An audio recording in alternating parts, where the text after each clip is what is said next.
Hello. আজকে সন্ধ্যার পরে গিয়েছিলাম প্ল্যাটিনাম পার্ক রেস্টুরেন্টে। এটি হচ্ছে হাতিরঝিলে। বাইরে থেকে দেখে ভীষণ সুন্দর লেগেছিল। তাই ভাবলাম ভিতরে যেয়ে একটু ঢুঁ মেরে আসি।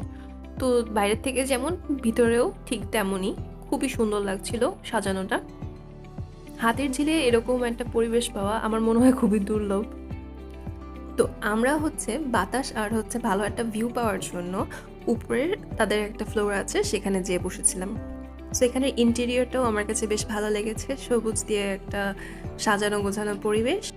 আর ওই যে দেখা যাচ্ছে হাতিরঝিল লেক, বেশ ভালো বাতাস ছিল আমরা যখন গিয়েছিলাম। পাশাপাশি এখানে কোনো মশা ছিল না, এটা আমার কাছে খুবই আশ্চর্য লেগেছে।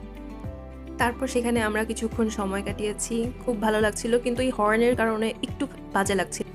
কিছু ছবি তুলে নিলাম। আমি স্যুপ অর্ডার করেছিলাম আর আমার হাজবেন্ড শর্মা অর্ডার করেছিল। কিছুক্ষণ সময় কাটিয়ে তারপর আমরা